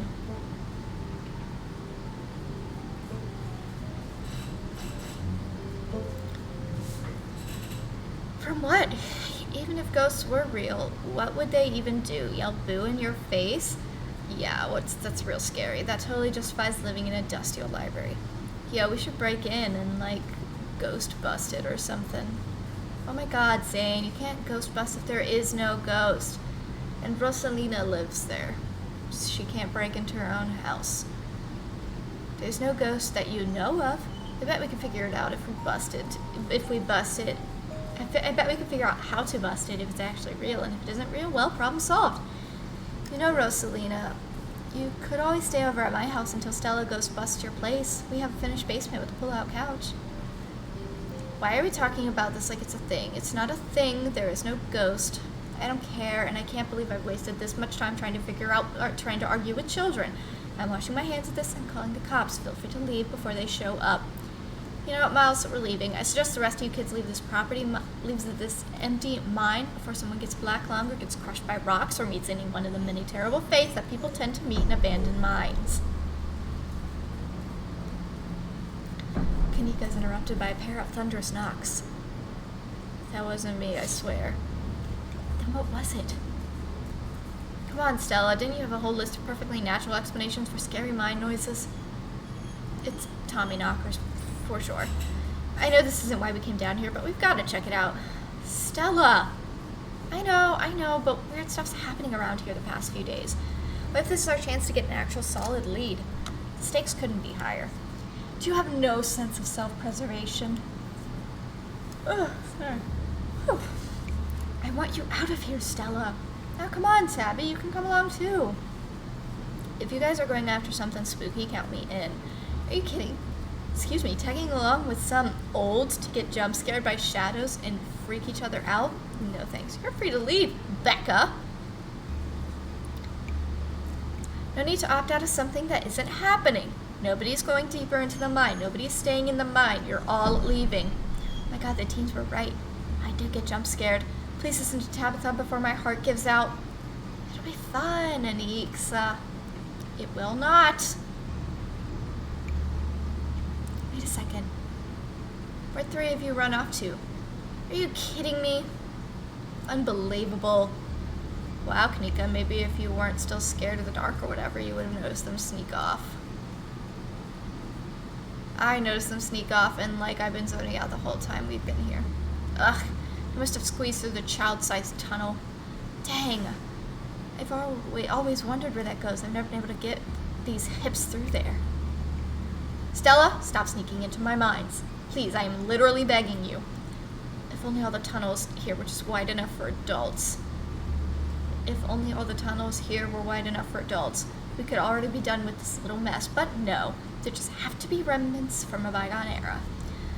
Didn't you just talk about how child labor was the good old days a minute ago? I was trying to get you to leave my mine. Becca's head pops out from the tunnel entrance. We are not about to let you come in here and ruin our good time. The mine is safe. I've been here a million times. No, fucking let her. Yeah, if Becca says we're safe, we're totally safe. Stop treating us like kids. Whatever. Come on, you two. I know a cool spot this way. Okay. I think I know where that tunnel rejoins the rest of the mines. I'll go look for them, and I want each and every one of you to take a note of the fact that I'm doing that. If these idiots get themselves lost and die, I am not letting their families sue me into the ground. Are those really your priorities right now? Yeah. Do you have a problem with that? I want the rest of you out of my mind. Except for you, Gus. I'm not letting you out of my sight. Yeah, sure, I can never fit into that tunnel anyway. They've crossed a barrier that I cannot, so my time here is up. Only because Stella promised me a ghost hunt tomorrow. Whatever. I still have to do my dailies anyway, and the service down here sucks. I will happily escort you knuckleheads out. No, you are not about to weasel your way into this, Stella. Come on, Tabby. The eyes. I've been down here a ton. I can totally help out. Ugh, there's no getting rid of you, is there? Fine. I won't waste my time arguing. We could just all leave. Do I have to come with you? Stella, don't push Tabitha's boundaries like Tabitha. Don't push Stella for me. If you like that, she hadn't done anything to deserve it. There's no way around it. I can feel the depths. Alright, let's do this. Woo.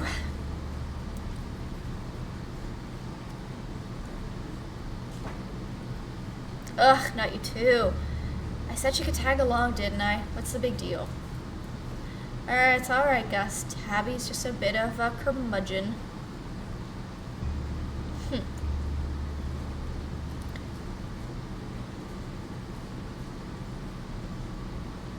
We could all just leave. What's the worst that can happen? Do you need me to start listing things off? I prefer to resolve this issue without word getting out if possible. Again, I don't want to deal with angry parents trying to sue me for their own negligence. Inspiring. Don't worry, Gus. It'll be fun and safe. I'm sure that's exactly what you told her last night, and we all know how that ended.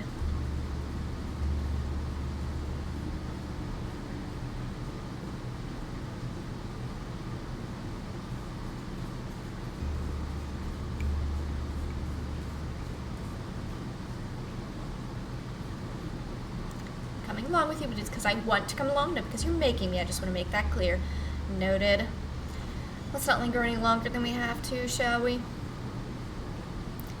Want me to take Gretchen with me? I don't know if it'll be easier to cover more ground without her. Ha! Yeah, that's probably for the best. I don't want a repeat of last night, and who knows if we'll have to do any climbing. See you on the other side? Hopefully soon. For sure. We won't be long. Cool. Can't wait to bust some ghosts tomorrow. Oh, Zane.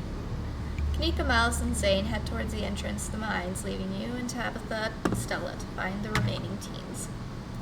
Alright, no dawdling. We should be able to catch up with them if we go this way. You and Stella exchange a glance as Tabitha ventures forward. Coffee sip.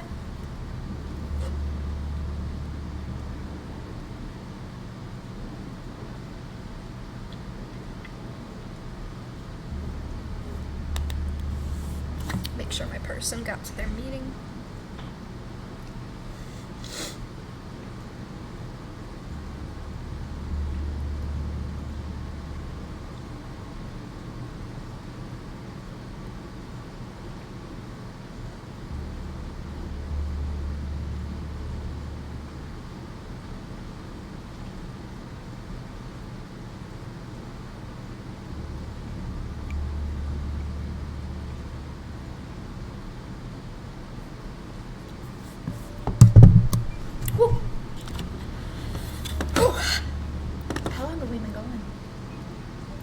Almost an hour and a half. Oh, I don't want to break this episode up, so it's just going to be a super long episode. I apologize, but I want to just keep the chapter going. As the three of you move deeper into the mine, you hear echoes of conversation bounce across the walls. But Becca, why are we doing this again? I thought you thought Tabitha was like really cool. Why are you trying to get her all mad? We're doing this because Tabitha is really cool. She doesn't let anyone boss her around, so we can't let her boss us around. Aw, you hear that, Tabby? Someone thinks you're cool. Can't believe she used to hang out with a nobody like Stella. Hey. I don't know. I think Stella's kind of cool. Her videos are really neat. Oh, come on. She doesn't even have a sponsor. What kind of YouTuber doesn't have a sponsor? I mean, not yet, but I'm in the talks with Meat Rice. And I make plenty of money from ads and donations. Others are gossiping about me. Teen girl thinks you're cool. I feel nothing about it. The opinions of children don't interest me. I don't know. You kind of hesitated there. You're reading into things that aren't there, Stella. Just because your livelihood revolves around what people think of you doesn't mean that I care what people think of me. Congratulations on your sponsor, though. Man, I wish they were gossiping about me. Gosh, I'm not sure about that. I know they're just teens, but some of that stuff stung. Another knock closer interrupts your thoughts, followed by another. Followed by another. Is it just me, or is that knocking coming from the same direction as those kids? It's not just you. Okay, that knocking is starting to freak me out. Calm down, Rosalina. It's just mind sounds. Did you guys see that? No, it was just a shadow. There's no reason to get freaked out. I saw it. Shut up. There's nothing down there. Stop trying to scare me. Are you sure the tunnel they went through is going to meet back up with us?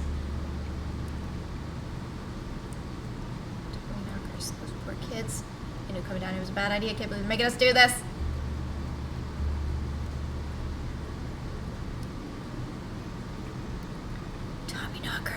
Tommy knockers. Oh, calm down, both of you. You said it yourself, Stella. As soon as they get deeper into the mind, their bravado in the face of authority would vanish into a puff of smoke. It's probably just rocks falling somewhere deeper in the mind, which is also bad for obvious reasons. And are we sure this tunnel they went through is going to meet back up with us? Yes, I'm familiar with all the old maps of this place. There should be a central chamber not far from here where everything joins back up. Getting closer. Let's keep moving. As you progress deeper into the mine, the knocking grows more frequent. Still distant, but it's much louder than before. The tunnel ends abruptly in front of you. A century-old ladder is the only way forward. In the darkness, you can still hear the Utes, their panicked arguing echoing down the pitch-black corridors. The pit radiates rage, a white-hot anger. It calls to you, desperate to be witnessed, pulling you forward. And here we are. The tunnel they crawled through passes through the chamber below. It shouldn't be hard to find them once we get down there. I've never been this far in. Congratulations, Stella. You got what you wanted. Tabitha walks up to the ladder and disappears over its edge. All right, let's do this. Stella hoists herself at the edge and begins to climb. You walk to the ladder and climb down. I'm pretty sure this is the way back. Come on. Pretty sure? I thought you'd been down here before. Okay, maybe I didn't get this far in, but whatever, it doesn't matter. I definitely remember the way out. Hurry, I don't want to be down here anymore. I think it was actually this way. Oh, shut up. No one even wanted you to come with us anyway. Becca! Yep, they're close all right. Good thing they're so damn loud. It sounds like they're really lost. The voices around you, those are the teens and your companions sound odd. Distant. There's something in the darkness before you that's much louder, though you don't hear it, but you can feel it in your chest like the deep growl of a predator. You find yourself stepping toward the black chamber before you, compelled by some unnatural force. Hey, are you alright, Gus? What do you think you're doing? Get away from there. Cousin dives towards you, but not before the light from your phone illuminates the chamber.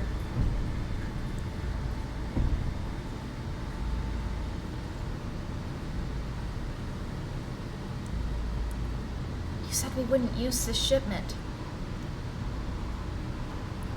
You know it's compromised.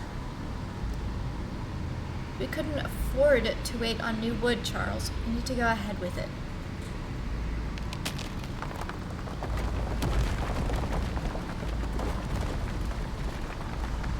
It's still sturdy enough. It'll get the job done. Gus! Gus! Are you alright? Thank God you're alive. You looked like you just had a seizure or something, and then you and Tabby just conked out. I'm fine. Ugh. You barely open your eyes. You're not fine. Neither of you move a muscle. I don't want you straining yourself while we're still recovering from whatever that was. I'm going to get you both some help. I'll be back soon, I promise. Don't die on me, alright? You fade back out of consciousness as your companion clambers out of the pit, intent on your rescue.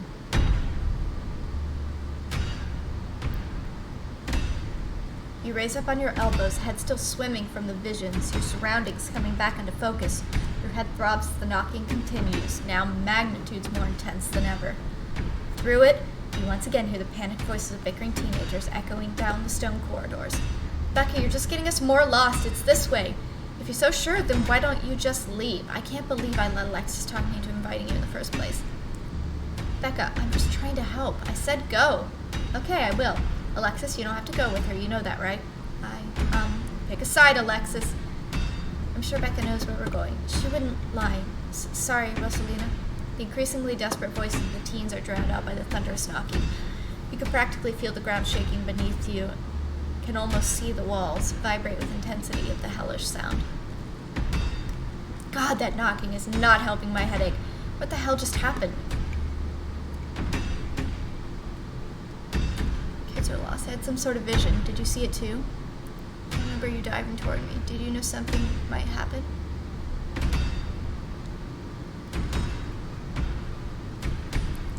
I've seen horror movies. You look like you were about to wander off and get yourself killed. I didn't want to let you out of my sight, not down here. Rosalina appears in the passageway to your left. She's out of breath and looked like she'd been crying. I'm so sorry I snuck off like that. I just wanted Alexis to think I was cool. The entire cavern shakes with the sound of rockfall.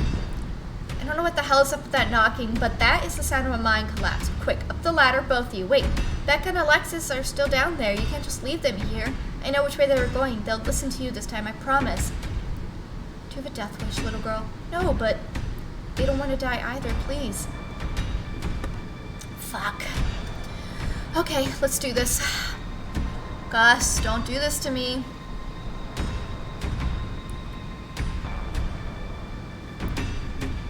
They're kids, Tabitha. I'm not going to leave them down here. Are you serious? Thank you. They're back this way. Hurry. Rosalina runs back the way she came. Follow her. You run after her. The mines shake with each new thunderous blow as bits of rock and dust shake off the ceiling and scatter on the floor around you. Rosalina leads the way, and Tabitha isn't far behind you. I thought you knew the way out. I thought you'd been down here a million times already. I was making it up, okay? I swear to God, Gus, if we get stuck down here. Can you guys see these things? You'll what? Kill me? Then you'd be stuck down here and alone.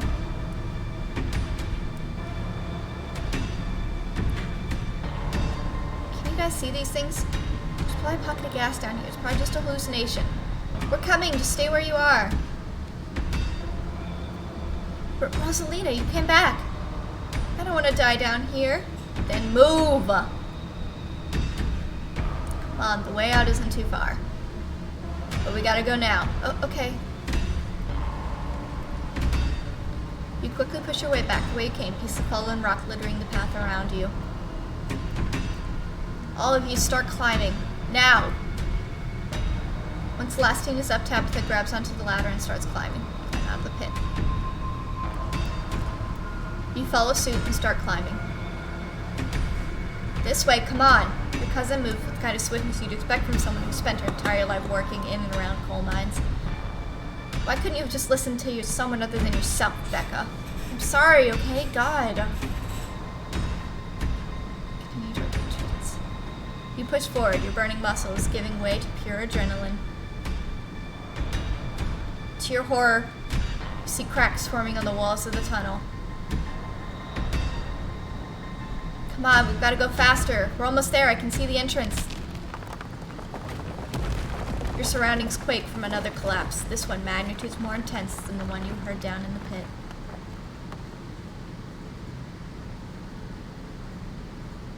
And then the knocking fades and you feel safe, having arrived back at the entrance in one piece. What the fuck? What the fuck? Rosalina, are you okay? Clearly she's not okay, idiot. Shut up, Becca. It was your idea to go down here in the first place. This is your fault. Shit, fuck. Why? Why did this have to happen? Okay, knocking stopped at least. All of you stay exactly where you are. I'm going to make some calls. Cough. This really hurts. Stella and Kanika pop their heads through the mine entrance. Tabitha just stormed out of there. Are you... Oh my god. Rosalina, can you hear me? We're gonna get you out of here, okay? Stella already called an ambulance. But that means cops are gonna come. They're gonna know I was drinking. They're gonna know we went in there to drink, right? Becca, that doesn't matter. When my dad finds out, he'll kill me. He can't know. In a panic, Becca runs for the entrance and pushes her way through. Don't worry about her, Rosalina. She's being an asshole. One of us should wait by the gate to make sure they can find us up here.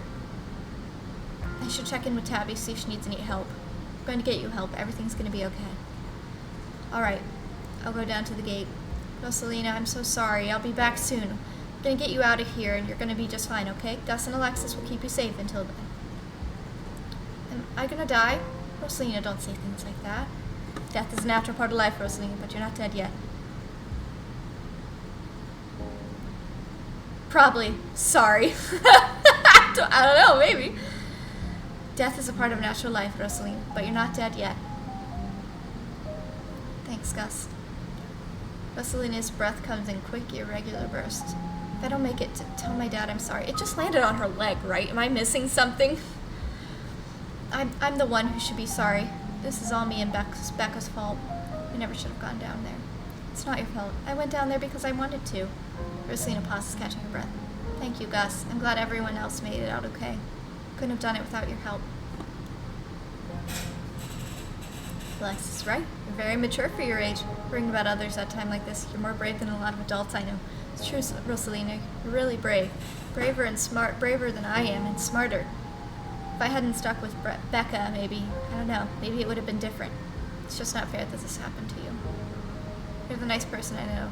Nicest person I know. Rosalina? Still awake, just hurts like hell. Sorry, I shouldn't be pushing you to talk. I'll just hold your hand until they come back with help, okay?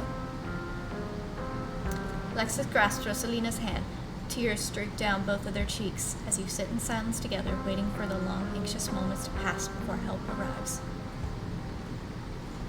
Some of my men are on the way with rock lifts. We'll get you out of there soon. It's gonna be okay, Rosalina. Everything's going to be fine. They're over here, Earl. Jesus H. Christ! You weren't kidding about the emergency. It'll still be a bit for the ambulance. The nearest depot's over in Rivard, so it'll be at least a half an hour. You heard the man. You have half an hour to get out of here. Move it.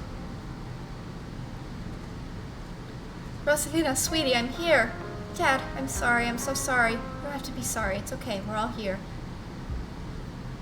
You can hang on, Rosalina. I know you can. Tabitha's men quickly get to work and manage to pull Rosalina from the rubble, just as the ambulance arrives. Sir, I'm afraid there's no space in the back. What do you mean? I can't ride with her? We're better off driving behind us. We're heading to Brevard, so it's quite a ways. Is she going to be okay? She's going to make it right. Please, God. Yes, sir. I promise we're going to do everything we can to keep her stable. Her vitals are looking good. Rosalina, my poor baby. I'll be there as fast as I can. I promise you won't be alone. I love you, Dad. The paramedics load Rosalina into the back of the ambulance and drive off. Oscar approaches you off to the side as the police talk to Tabitha and her men. What the hell happened in there?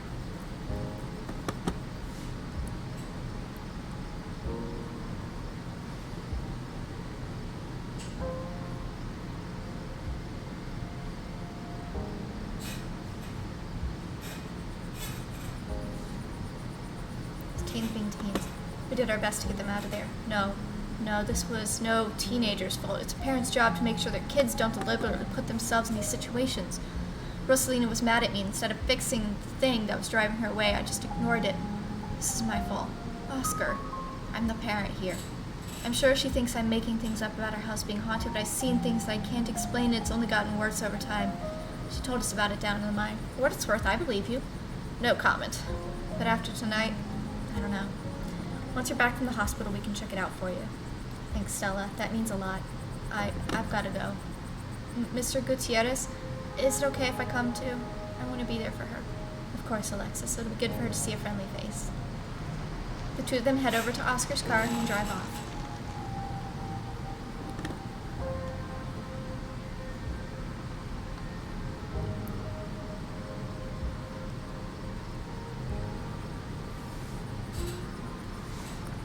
There was a stone carving on the wall of that pit. It gave me some sort of vision. I saw what happened to this place. The Scarlets used to cause the old collapse. Charles Shaw was set up. No way. Dude was a monster. I mean, the Scarlets were monsters too. They still are. What am I saying? I don't believe in visions. Whatever you saw was probably just auto-suggestion. I don't know, Neeks. We weren't down there. Gus and Tabby had, like, simultaneous seizures. Next to a creepy stone carving, it was like something out of a movie. Just because they passed out or had seizures doesn't mean it wasn't auto-suggestion.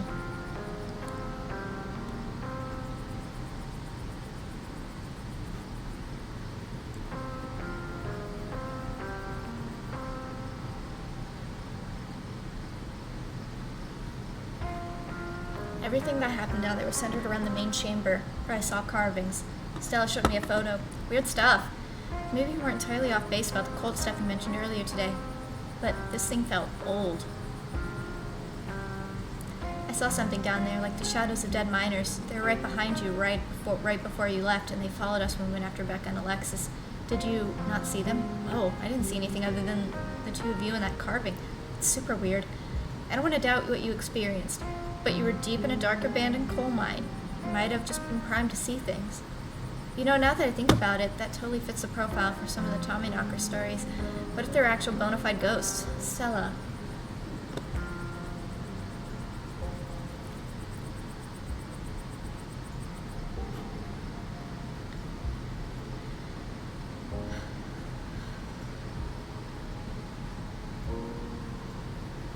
Something tells me that this is only the beginning of our ditchling problem.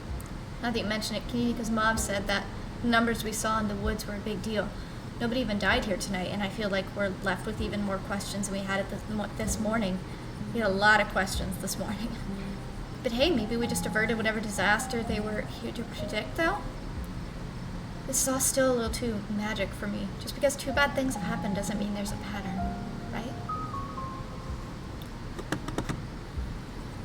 Do you think Rosalina's going to be okay? The paramedic said she was stable. She's a tough kid. She'll be okay. What happens now? What happens now? We go home. Now hold on a minute, Miss Scarlet. Mind if we have a quick word with your cousin, Miss, in private? Okay, fine. Just make it quick. Different officer with him this time. And don't you dare try to pull things on her. She did nothing wrong here. Ladies, I'm afraid that means you too. Do I need to talk to a sweet witnesses too? Oh, sure, but that can wait. You know where to find y'all. What a coincidence running into you 2 nights in a row. This is my colleague, Deputy Derrickson. Pleased to meet you, Gus. Apologies for my absence yesterday. It was my special bowling night, you see. A man has to have his me time. But I was briefed on the events of last night, even though we're still not sure if what went on could be considered a crime. Duke has been missing since then, though we found neither hide nor hair of him. Could just be an extended hunting trip. It wouldn't be the first time he's done something like that. I was told the footage showed his supposed body, but we couldn't get the camera working, so there's no way to confirm until we track him down. Now, I understand both of these were terribly unfortunate accidents that had nothing to do with you being in the area, but as officer of the law, you have to understand that we get a little suspicious when we see the same face multiple times in a row. Yeah. And we have to ask, what exactly were teenagers doing in a shuttered mine owned by your family? Why were you down there with them?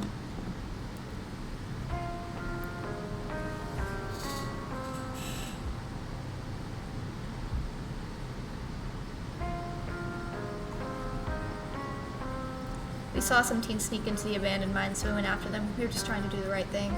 Of course, very noble you. Pardon our questions, we're just trying to gather the facts, you see. Yeah. Just being thorough, our duty as officers of the law. Well, if there's nothing more you can tell us, I suppose we'll let you go on about your evening, but we may be in touch. Have a good one. Deputy Derrickson tips his hat to you. The 2 officers wander back toward the mines, Derrickson taking notes as they examine the scene. You make your way towards Stella and Kanika. I just can't believe 2 nights in a row. Is it my fault, Neeks? Stella, no, this is just an awful coincidence. It's not your fault. Oh, hey, guess the cops are done with you. What, are they going to take you in for being present at an accident? Sorry if they gave you a hard time. Small town cops, you know. Always blame everything on drifters. Even acts of God, I guess. Excellent. You didn't get arrested. Now come on, let's get back to the estate. I'd like to get some rest before I have to deal with the fallout of everything happened tonight. I'll see you tomorrow, okay, Gus? Excuse me, just stop trying to get my cousin killed, Stella. Come on, let's go. Tabitha starts walking to her car, pulling you by your arm.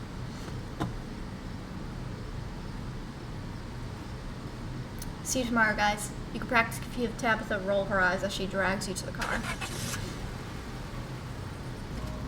Tabitha doesn't say a word as the car cuts along the darkened road. You try to keep your eye on the road.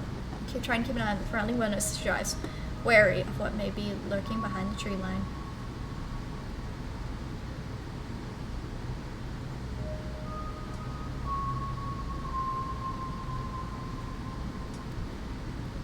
Why do you treat Stella like that? Didn't you two used to be friends? It was a different time in my life. I just wish she'd get that we're not in high school anymore. A different person, whoever she thinks she knows.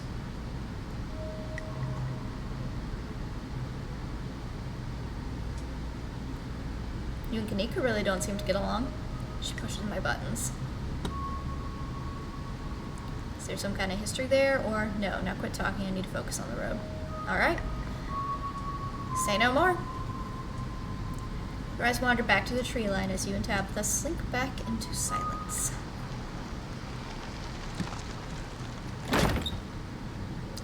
Once again, you cross the threshold of the estate. Into the estate, the musty stench of the decaying mansion greeting you with its undertones of mildew and wood rot. Well, this day was a lot more stressful than it needed to be, and I'm sure it's the precursor to a horrifically stressful week. I'm going to bed. I suggest you do the same. Thank you for calling me about the kids. By the way, it was unexpected. You could have. No, you should have waited for me. I'm too tired to argue. I'll see you in the morning. Tabitha turns to make her way upstairs, her posture defeated. Turning. You head up to your room to turn it. Collapse in Tabitha's dusty guest bed, your head empty of thoughts. After your time in the Shaw mine, you barely even notice the dust. Your phone buzzes on the table. Y'all, these are those things, right? Kanika sends a picture of a pair of ditchlings by the side of the road. I saw them again, too. Another picture this time, of them staring from the tree. What the fuck? These things are definitely not hairless monkeys or raccoons or whatever. I don't know what the hell they are. I guess there's more of them being here than the mine collapse. No way I'm sleeping tonight. You think about looking out the guest room window, but at this point, you're too exhausted to leave your bed. The adrenaline from this evening is finally wearing off, replaced by a creeping exhaustion that threatens to overwhelm you. Your limbs feel heavy, your eyelids slipping down over your eyes even as you stare with dread at the ominous picture on your phone. If it weren't for the pits of dread balling in your stomach, you would almost feel comfortable as you settle between the covers, your tired bones sinking into the decrepit mattress. When you close your eyes, you see Rosalina's face twisted with pain, staring up at you with tear-streaked cheeks, trapped by powers beyond her control, terrified of what her now uncertain future would hold. Your eyes shoot back open, your heart pounding as the door room swings open. Just the cat. It's always just the cat. It's nice to see another living being, even one as friendly as Tabitha's cat. The comfort of her presence sets your mind at ease, and you finally slip into a deep sleep.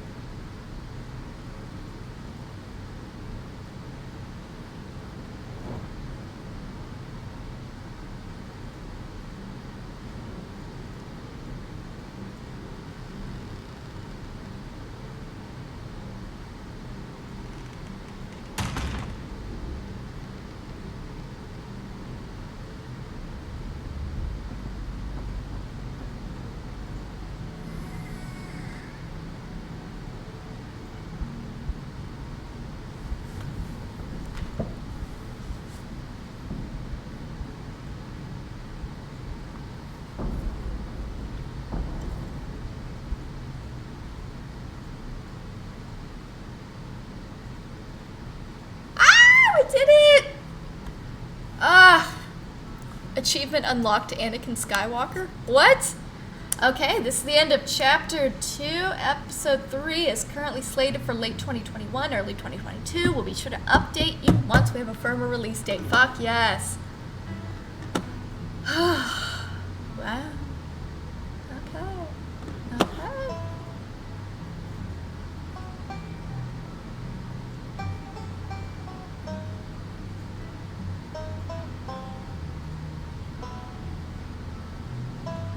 Gab Smulders again. Look at her go.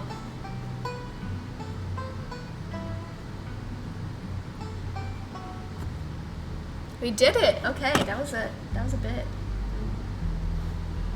Almost an hour 50 minutes. So, wow. Okay, I'm obsessed with this game. I'm obsessed. This is such a good time. The story is so interesting, and I can tell. I'm thinking there's probably going to be at least 4 or 5 chapters of this. The way it's going, like the amount of mystery there is to uncover, like, we got a bit still. But I hope you guys are enjoying it. Let me know in the comments. Leave a like, subscribe, or, just leave a positive comment. It all helps. And, yeah, I guess I'll see you with whatever we do next, since we got a while until Scarlet Hollow Chapter 3 comes out. Thank you for joining. Bye-bye.